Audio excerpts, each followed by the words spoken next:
Los graves costos y pérdidas que dejó el terrorismo. Sendero Luminoso afectó el trabajo y los medios de subsistencia de comunidades rurales.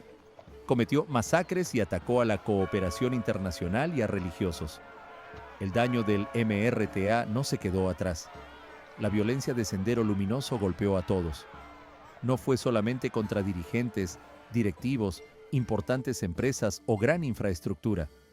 Los terroristas también fueron el flagelo de los peruanos de escasos recursos en varias partes del país.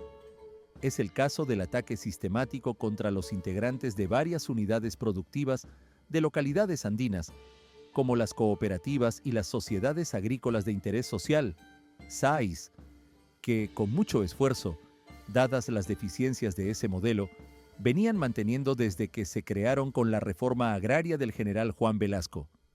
Por ejemplo, hostigó continuamente a la SAIS Cahuide, Yanacancha, Junín, a finales de los 80. El 18 de noviembre de 1987, atentó contra la unidad de producción de esta SAIS, dedicada a la empresa Laibe, y asesinaron al gerente. Luego dañaron la infraestructura e intimidaron a los trabajadores, a quienes les hicieron ver todo lo sucedido. En abril de 1988 volvieron a atacar y el nuevo gerente quedó con heridas de gravedad que le ocasionaron la muerte en 1989, año en que Cahuide dejó de funcionar. Lo mismo hizo Sendero en 1988 con la SAIS Heroínas Toledo. La lenta respuesta del Estado, en ambos casos, jugó en contra de tales unidades de producción. El principal motivo por el que Sendero atacaba determinadas SAIS y cooperativas era evitar que las comunidades lograran articularse bajo un esquema de mercado, el cual era posible gracias a la asociatividad. Para Sendero Luminoso, si ello significaba avanzar en su cometido de ganar dominio de la Sierra Central, era válido destruir en muchos casos la única fuente de ingresos de cientos de familias que vivían del agro. Sendero hacía una incursión y destruía las viviendas que muchas veces eran quemadas, así como las herramientas de trabajo del campo.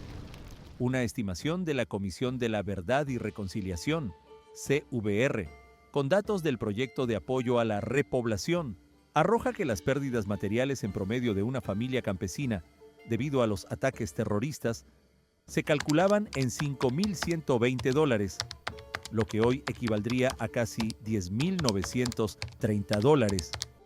Tal monto incluía la pérdida de sus viviendas, la eliminación o remate de ganado, ovejas o animales de corral, la pérdida de enseres del hogar y la destrucción de herramientas de trabajo, cultivos, entre otros bienes materiales. Respecto a las familias que se dedicaban a la producción pecuaria, el 34% sufrió una marcada disminución de sus animales que, en muchos casos, eran una forma de ahorro. A esta situación se sumó el bloqueo y destrucción de vías de transporte que conectaban ciudades de la Sierra Central y sur con la costa. De esta forma, la destrucción de los bienes de estas familias, los daños a las unidades de producción y el aislamiento de las ciudades costeras como Ica y Lima, donde podían vender la poca producción que generaban, ocasionó la descapitalización y caída de los ingresos de las familias de agricultores, por lo que muchos terminaron abandonando sus tierras.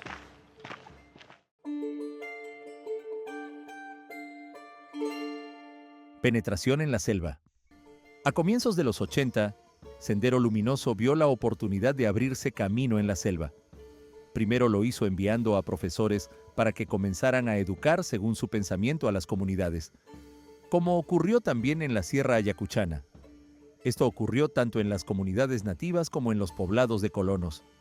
Separaron a las comunidades en grupos demográficos, por edad y sexo, y fueron instruyéndolos en la ideología marxista, maoísta, y presentándoles el pensamiento Gonzalo, la doctrina del sanguinario grupo terrorista maoísta creada por Abimael Guzmán. Luego de la ideologización empezó la militarización, enseñando a los jóvenes técnicas de combate. A finales de los 80, los mandos senderistas ordenaron a las comunidades retirarse de poblados cercanos a la ciudad e instalarse en campamentos preparados para continuar moviéndose. Comunidades enteras de 50 a 80 personas fueron trasladadas bajo amenazas y aquellos que no cedían eran asesinados y sus propiedades arrasadas. Si bien fueron llevadas en calidad de secuestradas, las nuevas generaciones ya eran hijos de Sendero Luminoso. Víctor Tipe, investigador de la violencia senderista en esos territorios, señala que esta estrategia es un calco de lo que sucedió en Camboya con Pol Pot, donde los hijos eran separados de la madre para ser criados por un grupo de mujeres mayores. Así se perdía el vínculo familiar y se desarrollaba una relación de pertenencia al grupo terrorista. Tipe explica que aquellos niños que nacieron entre los 80 y 90 hoy tienen cerca de 30 años y son mandos medios en el Braem. Con los Quispe Palomino, estos jóvenes estuvieron gran parte de su vida en campamentos terroristas en la selva y todo lo que conocen es la doctrina senderista.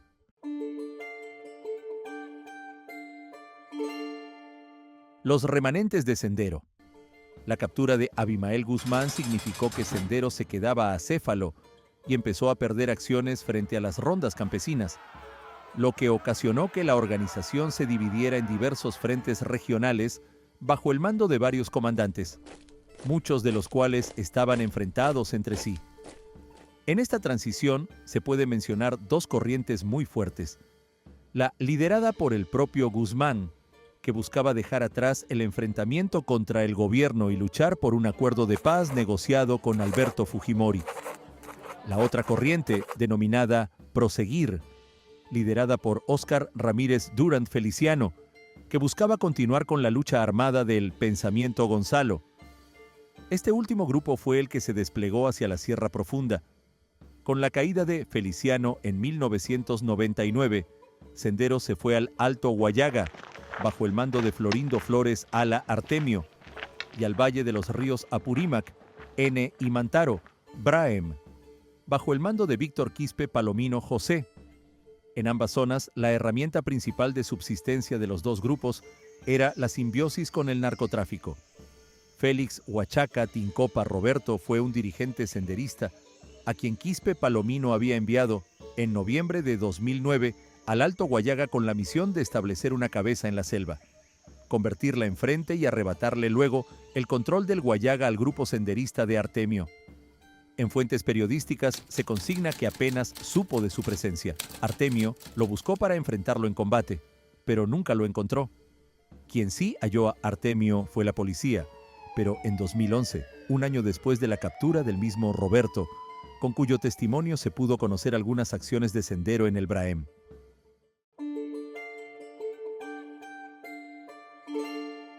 Cupos y los dólares del narcotráfico.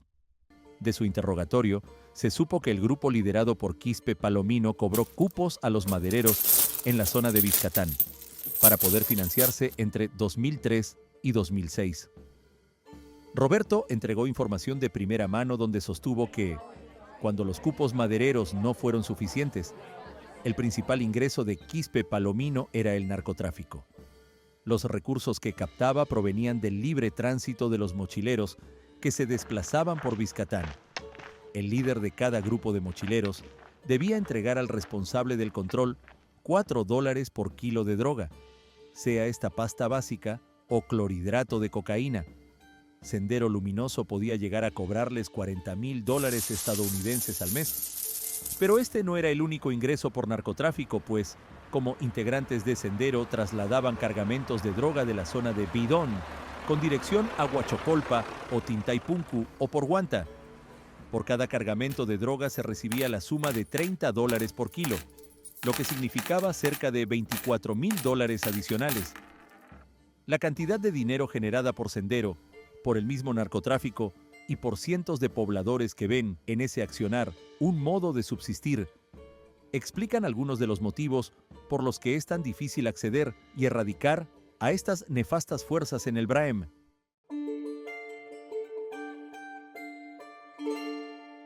Movadef y su penetración gremial.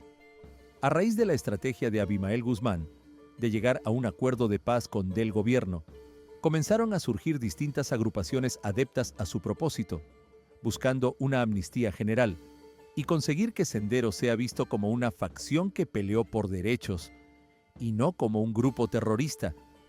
En esa línea apareció el Movimiento por la Amnistía y los Derechos Fundamentales, Movadef, en 2009, que pidió la liberación de terroristas miembros de Sendero Luminoso. La organización fachada o brazo político de la agrupación terrorista buscaba participar en procesos democráticos. Sin embargo, en una atinada decisión, el registro de organizaciones políticas del JNE rechazó el pedido en 2012 por considerar que su ideología es violenta y antidemocrática, basada en el pensamiento Gonzalo del sanguinario Guzmán. Los fundadores de Movadef fueron Manuel Fajardo y Alfredo Crespo, ambos abogados del genocida Abimael Guzmán. Fajardo estuvo en la cárcel por apología al terrorismo, pero luego fue liberado junto a otros implicados mientras las investigaciones continuaban. Murió en 2018.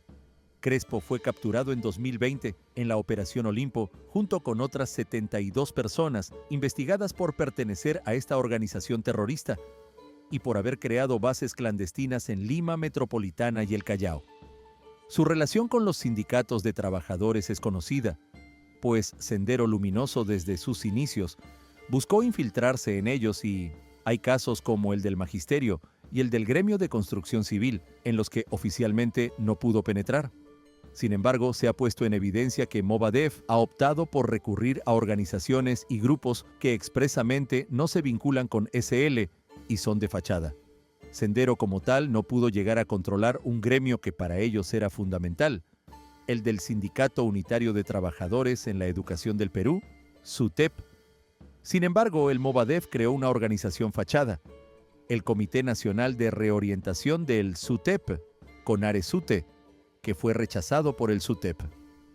El CONARE-SUTE fue liderado por Pedro Castillo durante la huelga de maestros de 2017 en contra de los requisitos establecidos para la carrera magisterial y la evaluación docente, cuando era ministra de Educación Marilú Martens.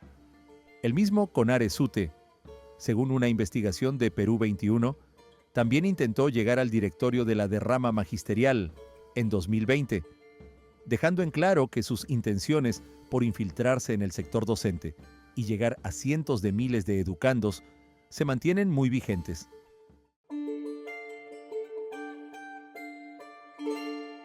Las masacres que cometió Sendero. El dolor de Lucanamarca. El 3 de abril de 1983, Sendero asesinó a 69 campesinos, entre hombres, mujeres y niños pequeños, de esa comunidad en Huancazancos, Ayacucho. Fue una represalia ordenada por Guzmán y su cúpula porque la población se enfrentaba a los senderistas, a uno de cuyos mandos había apresado y ajusticiado. Fue la primera matanza colectiva que SL realizó y reivindicó. Soras y el bus de la muerte. El 16 de julio de 1984 fue una jornada sanguinaria de 12 horas. Entre 30 y 40 miembros de Sendero Luminoso tomaron por asalto el bus Cabanino, mataron a sus 17 ocupantes y siguieron la ruta habitual. En cada una de las 7 paradas masacraron con piedras, picos, machetes y armas de fuego a quienes se encontraban ahí, hasta llegar a la localidad de Soras, provincia de Sucre, Ayacucho. Esta matanza fue ejecutada por el Comité Zonal Cangallo Fajardo de Sendero Luminoso, comandado por Víctor Quispe Palomino, camarada José, actual líder de los remanentes de Sendero Luminoso en el Braem. Las paradas de Sontoocha, Palca Chalapuquio, Badopampa, Zairopampa, 12 Corrales, Yanama, Palachapampa fueron sangrientas. En Soras, los senderistas llamaron a un cabildo e hicieron un juicio popular.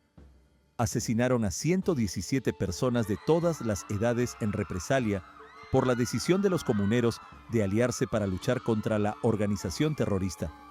Abimael Guzmán Reynoso y el recién encarcelado Osman Morote eran autores mediatos de esta masacre, achanincas, secuestro y muerte.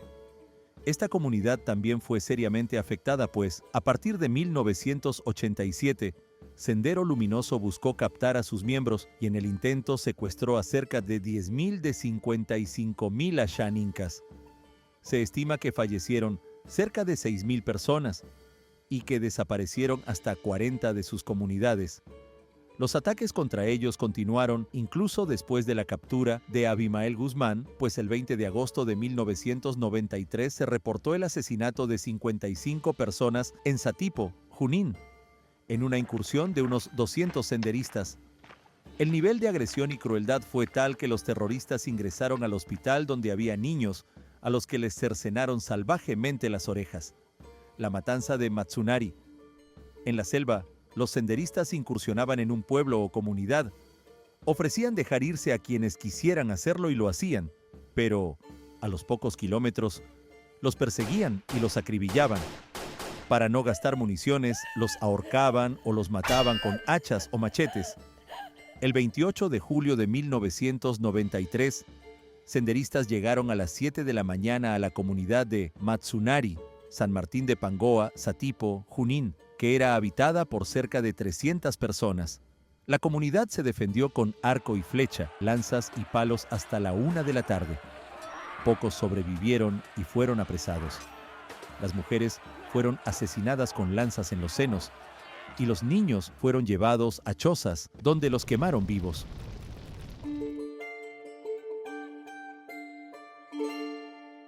Memoria. Historias que no podemos olvidar. Las páginas nos quedan cortas para reseñar todo el daño causado por Sendero Luminoso y el movimiento revolucionario Túpac Amaru. Hay crímenes cometidos por Sendero Luminoso y el MRTA que, por su magnitud e impacto, perduran dolorosamente en la memoria colectiva, como las masacres reseñadas antes, graves atentados o el asesinato de María Elena Moyano, la dirigente de Villa El Salvador. La cúpula senderista fue encabezada por Abimael Guzmán Reynoso, muerto en septiembre de 2021, y Elena Iparraguirre, ambos con 2 sentencias de cadena perpetua. La primera condena les fue dictada en 2006 y fue acompañada de sentencias de 25 años de prisión para el resto del grupo que integraban Angélica Salas, Margie Clavo, Margot Liendo, Marta Guatay, Victoria Trujillo, Óscar Ramírez Durand, Feliciano, Osmán Morote y Víctor Zavala. Laura Zambrano y María Pantoja recibieron condenas de 35 años de prisión. La segunda sentencia de cadena perpetua fue dada en 2018 por el atentado en la calle Tarata, Miraflores, en 1992. 25 fallecidos y 155 heridos. Esta comprendió a Guzmán e Iparraguirre, así como a Liendo, Pantoja, Zambrano, Edmundo Cox Beuceville, Florindo Flores Ala, Artemio, Florentino Cerrón Cardoso, Feliciano y Morote. En cuanto al MRTA, su líder, Víctor Polay Campos, fue sentenciado a cadena perpetua en 1993, pero esta condena fue anulada en 2001. En 2006 fue sentenciado a 32 años de prisión, que en 2008 subieron a 365 años, 35 años por un fallo de la Corte Suprema. El MRTA cometió asesinatos y secuestros de empresarios, cobro de fuertes cupos y tuvo una actividad violentista muy fuerte en parte de la Amazonía, sobre todo en la región San Martín. Quiso tomar control de la región Junín, donde Sendero tenía fuerte presencia, lo que generó una pugna que se evidenció desde 1986. Sin embargo, si hubo una acción que tuvo en suspenso al mundo, fue la toma de rehenes en la residencia del embajador de Japón en diciembre de 1996, al mando de Néstor Serpa Cartolini, lo que nos tuvo en vilo hasta abril de 1997, cuando se produjo la operación de rescate Chavín de Huántar, en la que los terroristas fueron abatidos. En 2006, otros emerretistas también fueron sentenciados. Miguel Rincón Rincón, 32 años de cárcel. Lucero Cumpa, 28, ampliada a 30.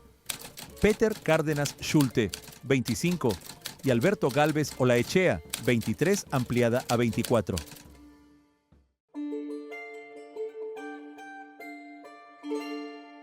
Ataques a religiosos y cooperantes. Entre las víctimas de Sendero Luminoso se cuenta a decenas de miembros de organismos cooperantes como los expertos de la Agencia de Cooperación Internacional del Japón, asesinados en 1991, Kiyotada Miyagawa, Hiroshi Nakanishi y Seibun Kinra, Trabajaban en la estación experimental del Instituto Nacional de Investigación Agraria, en Huaral. Otro caso fue el del sacerdote diocesano italiano Alessandro Dorni Negroni, asesinado en Chimbote, Ancash, en agosto de 1991.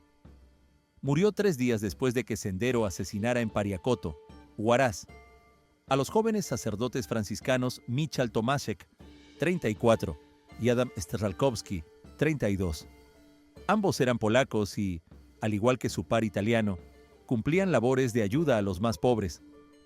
Las religiosas franciscanas de Puerto Ocopa, Satipo, Junín, también fueron asediadas por proteger a la comunidad ashaninka y, sobre todo, a los niños que habían sobrevivido al horror de los campamentos senderistas. La actividad de SL no paró ni iniciado el siglo XXI. El 9 de junio de 2003, un grupo de 62 terroristas irrumpió en el campamento Tocate, Lamar, Ayacucho, de la firma argentina Techint, que construía el ducto de Camisea y secuestró a 71 personas, 3 policías y 68 trabajadores. Pidieron $1 millón a cambio de los rehenes. 7 eran extranjeros.